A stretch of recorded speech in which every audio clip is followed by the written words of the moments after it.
Voilà, bonsoir à tous. Si vous venez de nous rejoindre, merci d'être avec nous. Je crois que les programmateurs de ce Café des libraires sont un peu pervers parce que c'est vrai, on vient d'avoir un plateau qui s'intitulait Au nom de l'amour, donc c'était bien pour finir la soirée. Eh ben non, ils ont mis un plateau qui s'intitule Psychose, exprès pour que vous ne dormiez pas dans la nuit. Voilà, tant pis, hein, tant pis pour vous. Alors, Psychose donc, qui sera animé par David Ray, un libraire bien sûr, puisque ce sont, vous savez, les libraires qui font les interviews et qui reçoivent les auteurs. Moi, je suis que la maîtresse de maison. David Ray, qui est de la librairie À tout livre, Paris 12e, qui est un habitué de ce Café des libraires. On aura quelques autres personnes de cette même librairie, d'ailleurs, qui viendront animer des rencontres. Merci d'être avec nous. Et sur le plateau, alors, à côté de David, à sa droite, vous avez Dan Chaon, qui va nous parler de son... Vous savez qu'on parle toujours du dernier livre paru en France. Donc là, il va nous parler de Surtout rester éveillé, un livre de nouvelles traduit par Hélène Fournier et paru chez Albin Michel dans la collection Terre d'Amérique de Francis Geffard. Nous allons avoir à côté, de l'autre côté de David, Patrick Flannery qui va nous parler de Terre déchue. Ce livre paru aux éditions Robert Laffont et qui a été traduit par Isabelle Philippe. Et puis, alors moi je découvre ce livre parce que je ne l'ai pas reçu. Nous recevrons aussi, et il est à côté de Rachel Brevière qui va assurer l'interprétation pour les deux auteurs qui sont à ses côtés, John D'Agata, qui va nous parler de ce livre étrange, avec un titre étrange, Que faire de ce corps qui tombe, voilà, et qui est paru aux éditions Vie parallèle. Voilà, nous allons tout de suite peut-être commencer par Dan Chaon et que tu nous expliques un petit peu de quoi il s'agit avant qu'on en écoute un extrait de ce livre.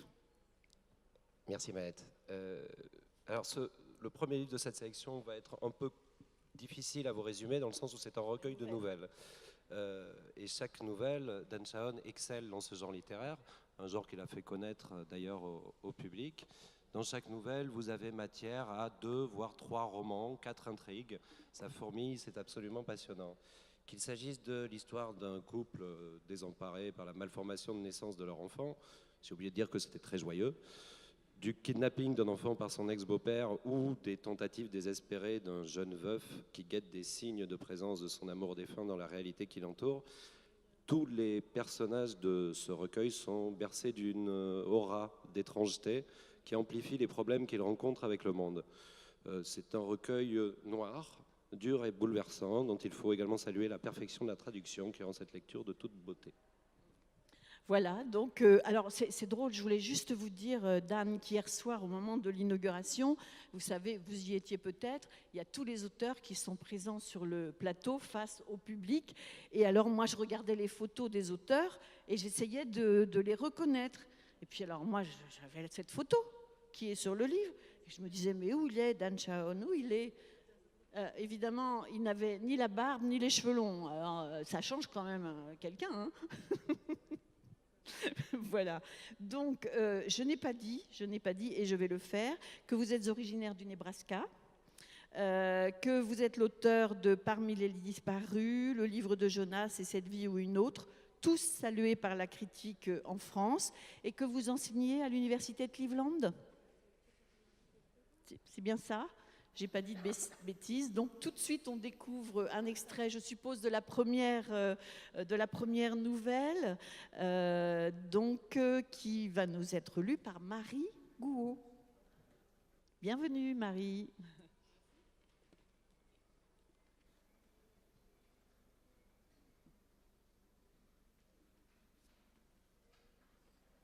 Frankie, le fils de Jean, se réveille la nuit en criant. C'est devenu fréquent, 2 ou 3 fois par semaine, à n'importe quelle heure. Minuit, 3 heures, 5 heures. C'est un hurlement aigu et creux qui, tel des dents pointues, arrache Jean à son état d'inconscience. C'est le pire bruit qu'il puisse imaginer. Le bruit d'un jeune enfant qui meurt de mort violente, tombe d'un immeuble, se prend dans une machine qui lui arrache un bras, ou bien est déchiqueté par un animal prédateur. Quel que soit le nombre de fois qu'il l'entend, il sursaute avec ce genre d'image en tête et il se précipite, entre à pas lourd dans la chambre et trouve Frankie, assis dans son lit, les yeux fermés, la bouche ouverte en ovale comme un choriste de Noël. Si on le prenait en photo, il donnerait l'impression non pas d'émettre cet horrible son, mais d'être dans une sorte de transe paisible, comme s'il attendait de recevoir une cuillerée de crème glacée. « Frankie !» crie Jean, en tapant de toutes ses forces dans ses mains devant le visage de l'enfant. Et ça marche. Les hurlements cessent instantanément, et Frankie ouvre les yeux, cligne des paupières en regardant Jean, vaguement conscient, avant d'enfoncer la tête dans son oreiller et d'arrêter de bouger. Il dort à point fermé, il dort toujours à point fermé, mais au bout de plusieurs mois, Jean ne peut toujours pas s'empêcher de coller son oreille contre la poitrine de l'enfant pour s'assurer qu'il continue à respirer, que son cœur continue à battre, ce qui est toujours le cas. Ils ne trouvent aucune explication. Le lendemain matin, Frankie ne se souvient de rien, et les rares fois où ils réussissent à le réveiller au milieu d'une de ses crises, il est juste somnolent et irritable. Une fois, Karen, la femme de Jean, l'a secoué encore et encore jusqu'à ce qu'il ouvre les yeux, groggy. « Mon chéri, tu as fait un cauchemar ?» Mais Frankie s'est contenté de gémir. « Non ?» a-t-il répondu, perplexe et mécontent d'avoir été réveillé, mais rien de plus. Merci Marie. Merci beaucoup. Il y a juste une citation au tout début du livre par rapport à ce que je vous disais tout à l'heure, vous alliez faire des cauchemars, et qui dit ceci, c'est une citation de Stan Laurel, « J'ai rêvé que j'étais réveillée et je me suis réveillée pour découvrir que je dormais. » C'est tout. À toi de jouer, David. Ten Shavon, vous voilà revenu à la nouvelle, un genre, comme je l'ai dit, qui vous a révélé à votre public. Pourriez-vous nous parler de cet attachement que vous avez au genre de la nouvelle, à ce format court et de fait très précis?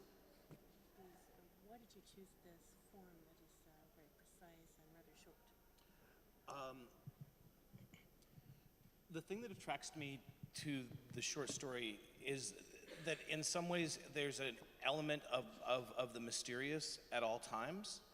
And in that way, it's like a photograph. The reader has to fill in the gaps around the story, and it creates a sense of both the mysterious and the uncanny. Moi, je suis attirée par la forme de la nouvelle parce que je trouve qu'il y a toujours un élément de mystère dans cette forme. C'est comme une photo où lorsqu'on regarde, on est obligé de remplir ce qui existe autour du cadre. Vous parlez de mystère et effectivement, il émane de tous vos personnages une atmosphère d'étrangeté de vos personnages, des situations qu'ils vivent. Ça peut partir de rien et soudain on se retrouve dans un univers qui confine au fantastique. Est-ce que vous revendiqueriez de cette école, ou du moins est-ce que c'est un genre qui vous sied? That's really where I started as a young reader. I was drawn to the work of writers like Ray Bradbury, Stephen King, Peter Straub, Shirley Jackson, and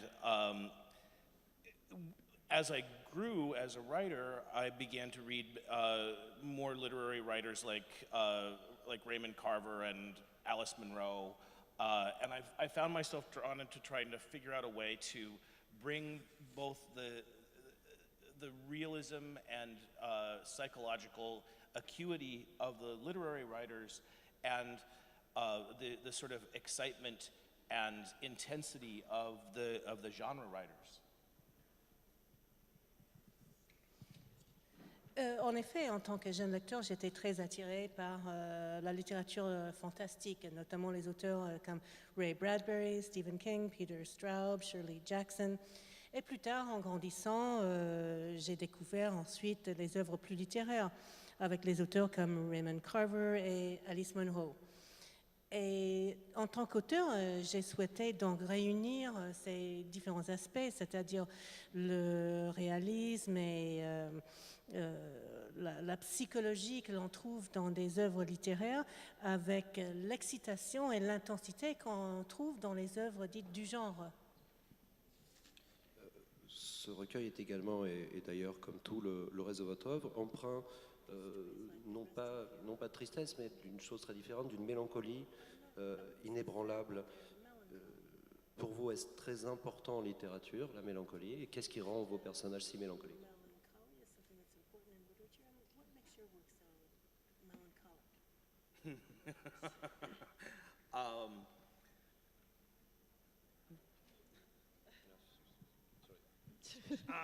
I guess I'm drawn to Micro, Dan, micro. Oh, okay. Yes, I guess I'm drawn to the to things that are sad because there's something that feels beautiful to me and feels like it's speaking to the lonely part of myself, which is also the part of me that's a writer. I also like sad music and sad films.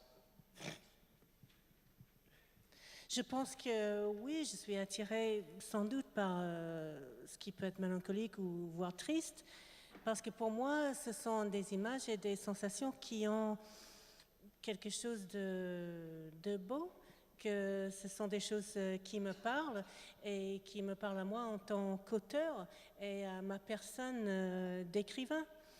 Et je dois dire que oui, effectivement, j'aime aussi les musiques et les films plutôt tristes. Yeah, and I guess that allows me to be happy in my daily life. Et c'est comme ça que je reste très heureux dans ma vie de tous les jours.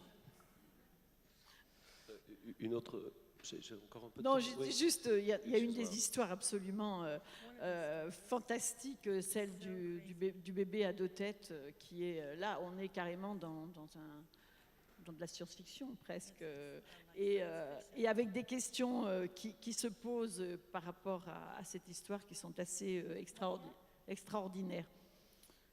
Celle que... attendez, je la retrouve. Le bébé à deux têtes. Oh, the baby with two heads. Yeah. It's like science fiction. It's really crazy where No, I saw it on Oprah. Je l'ai vu à la télé. J'ai vu ce fait divers à la télé.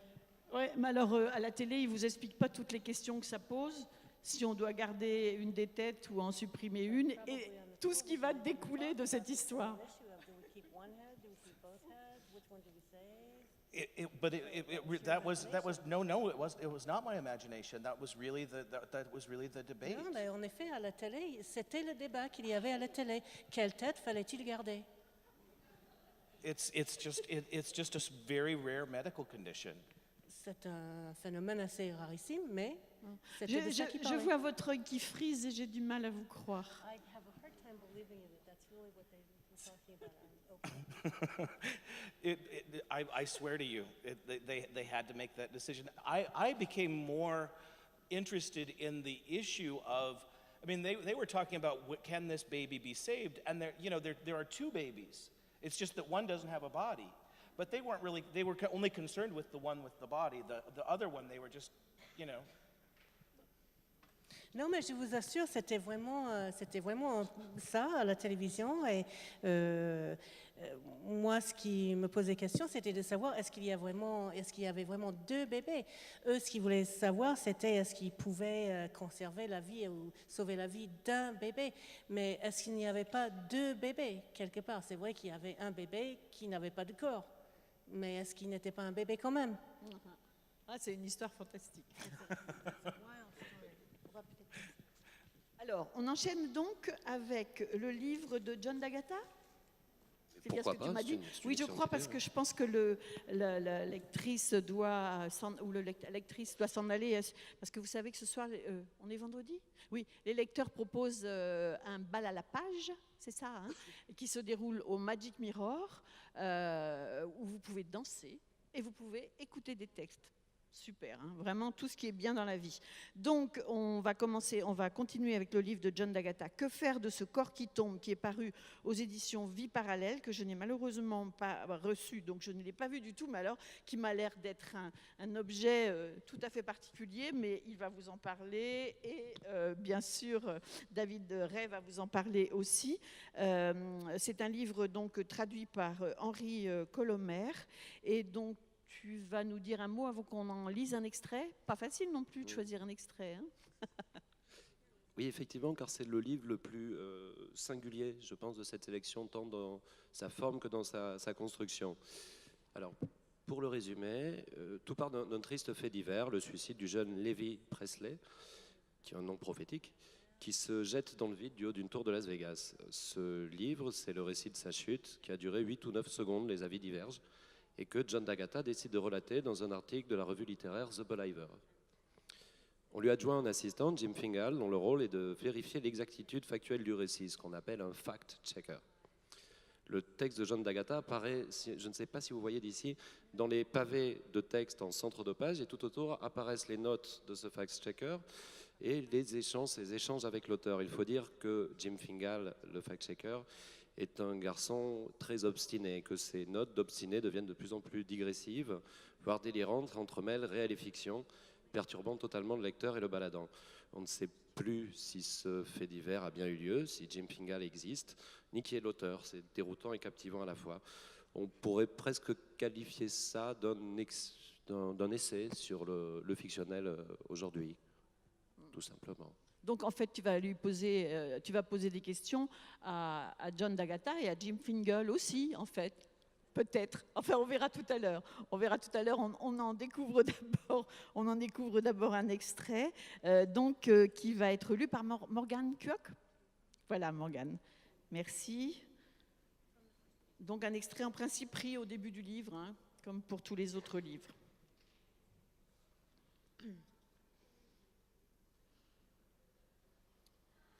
À Las Vegas, le même jour où Levi Presley, âgé de 16 ans, a sauté depuis la terrasse panoramique de la tour de l'hôtel Casino Stratosphère, haute de 350 mètres, la municipalité a voté l'interdiction provisoire de la danse contact dans 34 clubs de striptease sous licence. À Las Vegas, le même jour où Levi Presley, âgé de 16 ans. L'âge et le nom du défunt peuvent être confirmés par le rapport officiel du coroner du comté du 13 juillet 2002. A sauté depuis la terrasse panoramique, confirmé par le rapport du coroner. De la tour de l'hôtel Casino Stratosphère, haute de 350 mètres, nom et hauteur de la tour confirmé par le site web du Stratosphère. La municipalité a voté l'interdiction provisoire de la danse contact, désaccord factuel, le 12 juillet précédant la mort de Levi Presley. Le Las Vegas Sun a publié un article qui faisait référence à une possible interdiction des stripteaseuses pratiquant le contact. Dans 34 clubs de striptease sous licence. Désaccord factuel. Pas certain de savoir d'où John tient ce chiffre. Donc, est-ce que je devrais lui demander de préciser ce chiffre? L'éditeur. Bien sûr, vas-y, demande-lui de t'aider et de vérifier ça. Salut John, je suis Jim Fingal, le stagiaire chargé du post-checking de votre article sur Las Vegas. Et j'ai découvert une légère divergence entre le nombre de clubs de strip que vous recensez à Las Vegas et celui que vous indiquez dans vos documents de référence. J'espère que vous pourrez préciser comment vous avez déterminé qu'il y avait 34 clubs de strip. Salut Jim, je pense qu'il y a peut-être une sorte de malentendu parce que l'article, comme vous l'appelez, est bon. Ça et là, dans l'essai, j'ai pris quelques libertés, mais aucune d'entre elles ne porte à conséquence.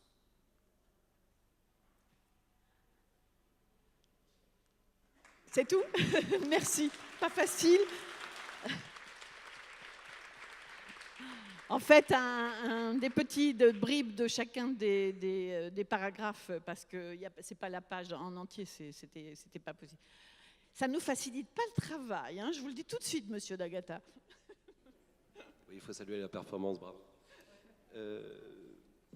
John, tout simplement, pouvez-vous nous relater, si ce n'est la genèse de ce récit, comment Jim Fingal est arrivé dans votre vie, s'il est supposé exister?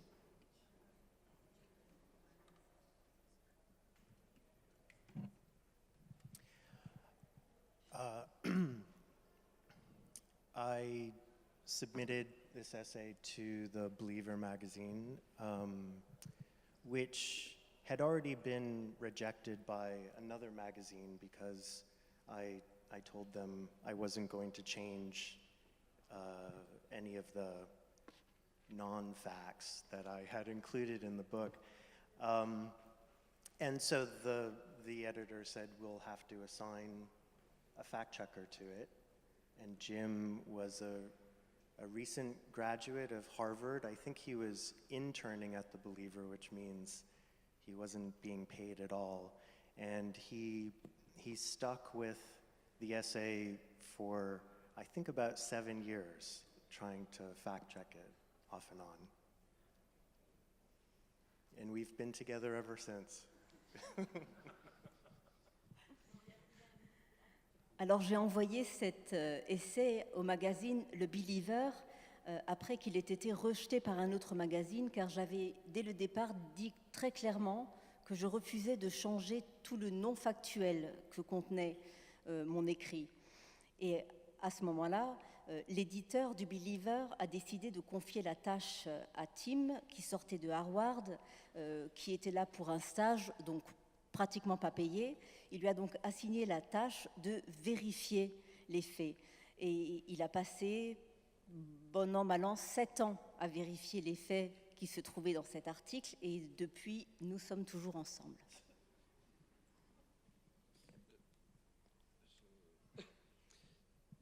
Comment vous est venue l'idée d'intégrer cette mise en page à votre récit? C'est-à-dire que le paratexte construit le récit, que ce soit le dialogue entre vous et Jim Fingal, sur lequel on reviendra, soit ces notes de plus en plus obstinées.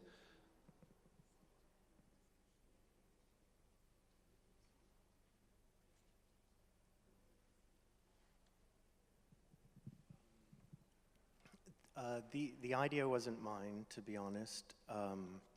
During this 7 years of fact-checking that the Believer did, the editor became increasingly frustrated, and so at one point she thought that she would print all of Jim's notes about how inaccurate the essay was in a separate section of the magazine and then run my essay pure. And she didn't end up doing that. But that gave us the idea that maybe we could produce a book that somehow gave a simultaneous reading of both the inaccurate and the accurate version of the story. En fait, pendant ces 7 ans de vérification des faits au sein du magazine Le Believer, l'éditrice s'est montrée au fur et à mesure du temps de plus en plus frustrée. Elle a fini par se dire qu'elle allait probablement publier d'une part les notes de Jim et dans une section à part mon essai. Et en y réfléchissant, on s'est dit que peut-être que la meilleure idée, c'était d'intégrer les deux de façon à permettre au lecteur une lecture en simultané ou du moins en parallèle du factuel et du non factuel. Au-delà de l'enquête que représente votre article, votre essai, toute la force de ce roman est d'être justement portée par ce dialogue et la relation que vous entretenez avec Jim Fingal. C'est un dialogue qui devient très souvent conflictuel, où les rapports s'inversent. On peut penser à The Servant, on ne sait plus qui écrit qui.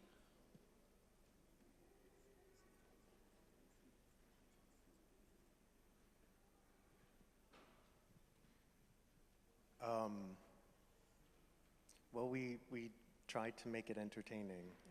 I guess what you might be referring to is that the debates get heated, the debates become quite unprofessional, and we fight a lot.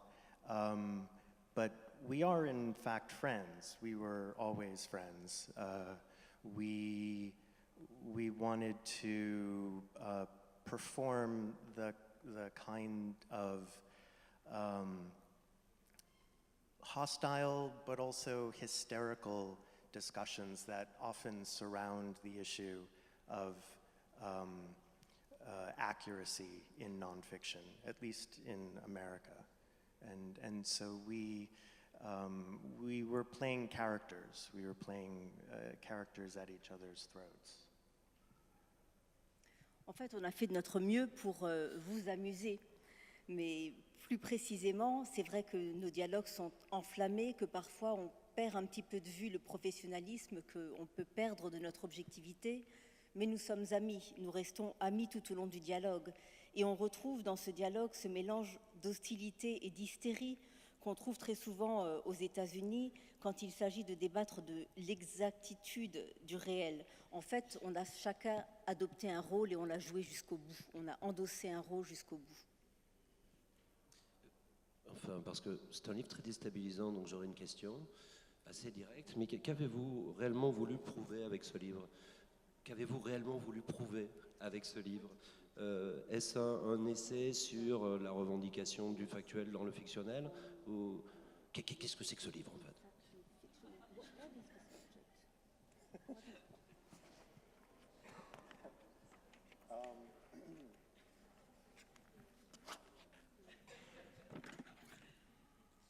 Well, the answer is long, but I can't give a long answer. My interest as a writer is in the essay, the genre of the essay. And over the past few decades in America, at least I can only speak to what's happening in America,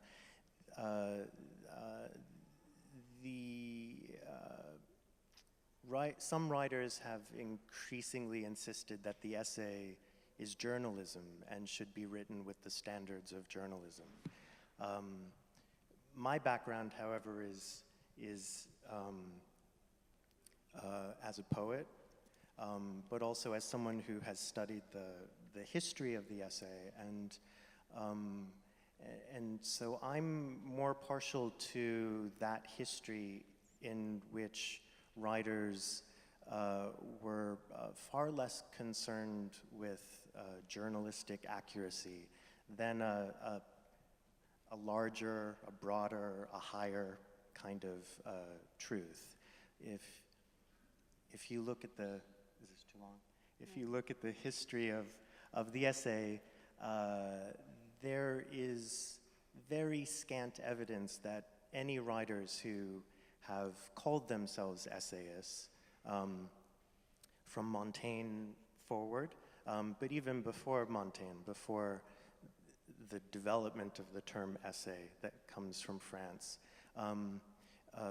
very few writers considered the most important aspect of an essay to be its accuracy. It was something else. It was how closely you could replicate the activity of a mind as it considers something, as it rolls over the folds of a new idea or a memory or an emotion. That's the kind of essay that I'm interested in. And so we wanted to... Rachel. Oh, that's too much. Okay. Alors, je vais vous donner une réponse qui est assez longue. Moi, c'est la forme, c'est le genre même de l'essai qui m'intéresse.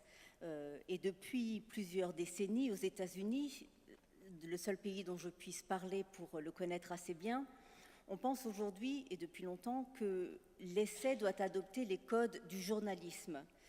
Moi, de par ma formation, je suis un poète, mais je suis également un historien de l'essai. Et je ne suis pas particulièrement attirée, je ne suis pas particulièrement convaincue par cette projection des qualités journalistiques sur l'essai. Quand on regarde l'histoire de l'essai, l'essai est né en France, et avec Montaigne, même avant Montaigne, on se rend compte que finalement, il y a très très peu de preuves qui tentent à montrer que l'aspect le plus important de l'essai était l'exactitude. C'était vraiment pas l'intérêt de l'essai que de s'occuper d'exactitude, mais plutôt d'être en mesure de montrer l'esprit en fonctionnement, de montrer les rouages de l'esprit, de montrer ce qui se passe, l'évolution des sentiments, le mouvement des émotions. C'est beaucoup plus ça, pour moi, le rôle de l'essai. Et en fait, c'est ce que vous enseignez à l'université de l'Iowa, où vous enseignez la création littéraire là-bas. Yes. Merci. Alors, on va enchaîner avec le livre de Patrick Flannery, Terre déchue, traduit par Isabelle Philippe et paru chez Robert Laffont. Je te laisse peut-être... Non, je vais présenter d'abord. D'après ce que je sais de vous, mais si ce n'est pas vrai, vous me le dites, vous avez fait une licence d'art plastique à New York, puis vous avez travaillé 3 ans dans l'industrie du cinéma. Vous vivez à Londres après avoir obtenu un doctorat en littérature anglaise à Oxford. Votre premier roman s'intitulait Absolution. C'est celui-ci ? C'est donc votre premier roman. Il a été lauréat de nombreux prix. Et en français, il s'intitule donc Terre déchue. Et je laisse à David le soin d'en dire un mot. J'ai dit quoi ? J'ai fait une bêtise ?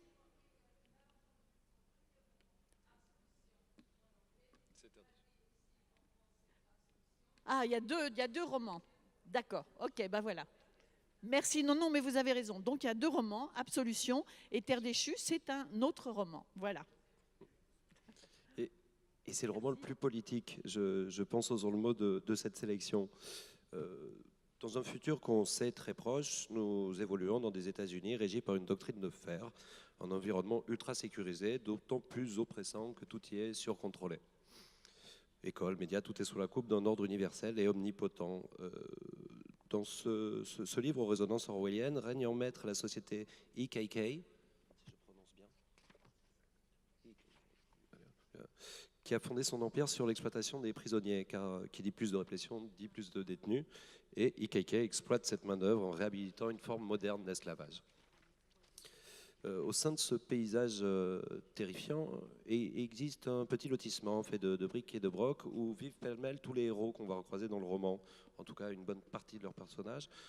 Pêle-mêle une femme qui se cache comme un prisonnier en cavale pour garder son logement, une famille dont le père travaille pour cette fameuse société EKK, et un architecte ruiné et rendu fou par le monde se cache dans un réseau de sous-sol qu'il a lui-même construit. C'est un univers où il pleut en permanence, enfin c'est une métaphore assez terrible de la condition humaine à cette époque. C'est un roman très inquiétant, on le reverra de par l'écho qu'il fait à notre monde contemporain. Bon, donc on en écoute un extrait, comme ça on va se rendre compte un petit peu de quoi ça parle. Donc le début du livre, lu par Sébastien Pires-Léal. Je l'ai bien dit cette fois. C'est la première fois qu'elle se trouve entre les murs d'une prison. Non, ce n'est pas tout à fait vrai. Encore en activité, elle avait visité un établissement pénitentiaire pour mineurs, où avaient séjourné certains de ses élèves. Le comté l'appelait « foyer d'accueil des jeunes », comme si ce n'était rien de plus méchant qu'un centre de loisirs pour les plus défavorisés. Il était situé dans un groupe de bâtiments institutionnels, incluant les hôpitaux du comté et l'association des anciens combattants, tous dotés d'une terne façade de briques jaunes. Elle ne se souvient pas d'avoir été soumise à une quelconque forme de fouille, ni d'être passée dans un portail de détection métallique, même si, rétrospectivement, les deux semblent probables. Cela n'a guère d'importance désormais. Pas plus qu'elle ne se rappelle si elle allait voir quelqu'un en particulier ou si la visite de l'établissement était une sorte d'exercice de relations publiques pour le service local d'application des peines, qui cherchait à améliorer son image auprès des enseignants dont les élèves pouvaient échouer à l'intérieur. En revanche, Louise est certaine d'avoir été dissuadée de parler à un seul des pensionnaires qu'elle croiserait dans les couloirs. Des adolescents solitaires, escortés de gardiens en uniforme, des garçons qui fuyaient le regard de tous ceux qui les entouraient, des filles aux longs cheveux leur tombant sur les yeux, des préados à la coupe en brosse ou à la dernière mode, ou encore au crâne rasé qui fixaient les murs, le sol ou le plafond, et puis les autres gamins, coriaces, qui ne se retournaient que pour la regarder avec des airs provoquants, agressifs et incroyablement gênants. Ils avaient l'air plus avertis qu'elles ne l'avaient jamais été à leur âge, c'est sûr. Alors oui, Louise est déjà allée dans un centre de détention. Mais aujourd'hui, c'est la première fois qu'elle pénètre dans une prison pour adultes, un pénitencier d'État, même si celui-ci ne dépend plus de l'État. À un moment donné, au cours des 10 dernières années, asphyxié par le vote des coupes budgétaires, il avait cessé d'être un établissement public pour devenir une entreprise rentable aux mains d'une société privée.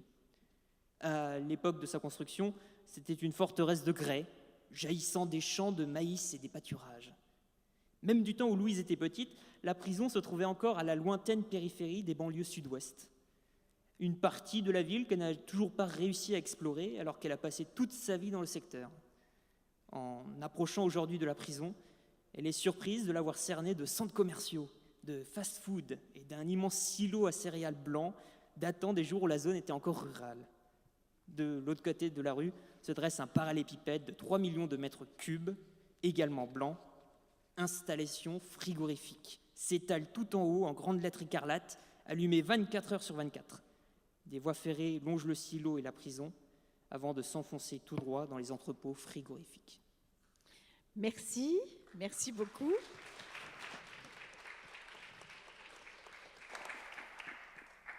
Et je laisse David poser ses questions. Le monde que vous décrivez est celui d'un totalitarisme nouveau, en cela qu'il n'est pas étatique. C'est un régime fondé sur la soumission à une société, au marché de façon plus générale. Pouvez-vous nous décrire cette forme totalitaire? Well, it's interesting to me that you describe the book as occurring in the near future, because for me it occurs in the present entirely.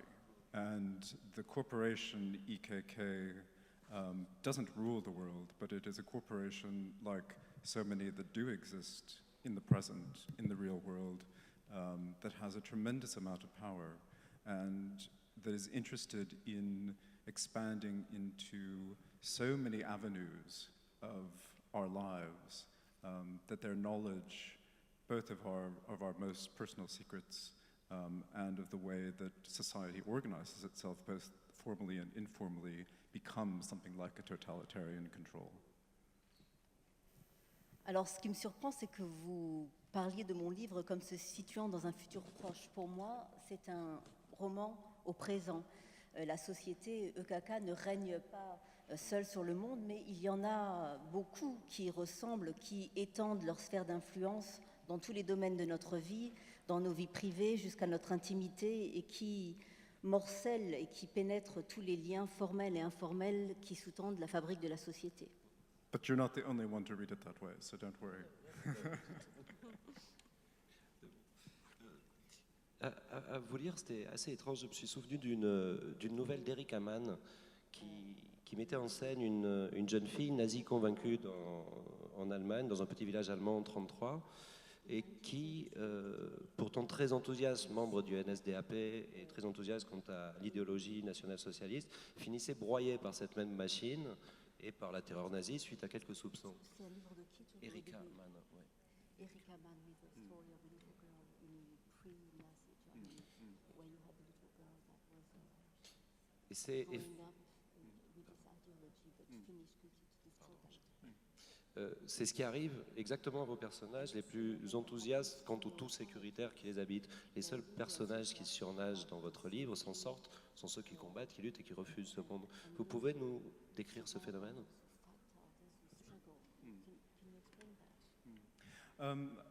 I guess I'm interested in surveillance. It's a book which is very directly engaged with the ideas of Michel Foucault, and it's a theme which I've been developing from the first book, Absolution, which I carry on thinking about in my new book, I Am No One. So I guess I'm interested in surveillance both in its kind of governmental form and also its corporate form. So EKK represents that kind of corporate surveillance, but then I'm also interested in phenomenons of daily surveillance and voyeurism. And in part, all of that operates to a certain extent as a metaphor for the work that one does as a novelist, which is all about watching and being a surveiller of society and of human nature and of human psychology. En fait, je suis très intéressée par la notion de la surveillance. Je suis très influencée par le travail de Michel Foucault. J'ai commencé ça dans mon premier livre, Absolution. Je continue dans I'm No One.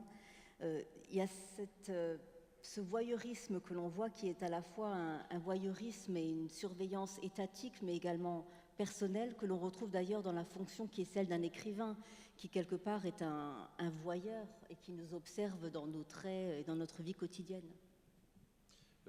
Bien qu'écrivain, vous venez également du monde du cinéma, et votre livre a un côté cinématographique, certains non pas dans un sens grandiloquent et descriptif, mais plutôt dans la façon dont vous en avez effectué le montage. Les chapitres s'enchaînent comme des plans séquences. Vous pouvez nous parler des résonances du cinéma dans ce roman ?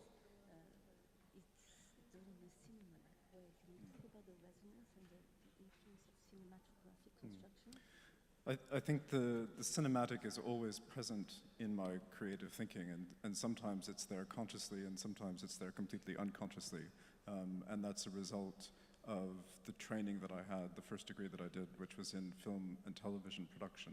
So I think that I'm often thinking about the visual aspect of a given scene, and how characters are arranged in space, and also about something which is like montage, so that I'm thinking about the intersections of scenes and how I cut between scenes and cut between voices and points of view, in this book at least, and in the first book, Absolution. C'est vrai que ma pensée est très cinématographique, probablement du fait de ma première formation en tant que film et production pour la télé. Que ce soit conscient ou pas, quand j'imagine ma scène, je la visualise, je place mes personnages de manière spatiale, et je réfléchis également en termes de montage. Entre une scène et l'autre, j'essaie de penser à la meilleure intersection. Je crée des ponts, et c'est vrai que mon livre se lit un petit peu comme un script. Il est très monté cinématographiquement. Vous avez évoqué Michel Foucault à propos de la notion de surveillance. On connaît aussi tout le travail qu'il a mené sur les prisons. Était-ce délibéré d'inscrire cette fiction dans un cadre très souvent carcéral?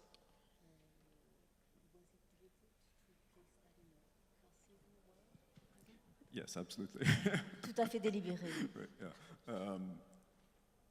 Because I knew that I wanted this to be a book which was about forms of control and forms of anti-freedom, and so I wanted to think about the carceral specifically, and I had taught Foucault's Surveiller et Punir at a university in Britain, so I sort of had a working knowledge of it, and when I came to think about writing this book, I returned to Foucault very specifically and thought about how I could write back to him in some way. Oui, puisque c'est un livre qui s'attache à toutes les formes du contrôle, à toutes les formes de l'anti-liberté. L'univers carcéral y était très présent, et j'ai repensé à l'histoire de Foucault, et j'ai essayé de répondre dans ce livre, de lui envoyer une réponse en fait, d'avoir un livre en miroir à l'œuvre de Foucault.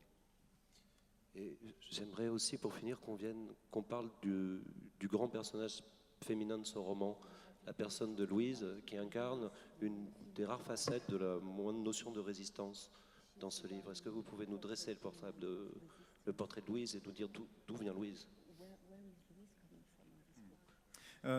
Louise is very important. For me, she's the moral center of the book. She's the conscience of the book. And she's based on two major threads. She was first inspired, strangely, by my paternal grandmother, who lost her home in the 1960s and returned to it secretly and lived there without any water or electricity for 6 weeks before she was discovered. And then the other thread were the African-American teachers that I had growing up in Omaha, Nebraska. So I wanted the book also to be thinking about race and the problem of racism in the States. Alors Louise est un personnage très important dans ce livre. C'est elle la caution morale, c'est la conscience du livre. Elle est très importante, et en fait, elle m'a été inspirée de deux sources assez différentes. Tout d'abord, ma grand-mère paternelle qui avait perdu sa maison dans les années 60 et qui était retourné y vivre sans eau courante, sans électricité pendant plusieurs semaines avant d'être ramené chez nous. Et également, je me souvenais d'une de mes institutrices afro-américaines qui m'avait beaucoup marquée. Et quelque part dans ce livre, je voulais aborder la question de la race également.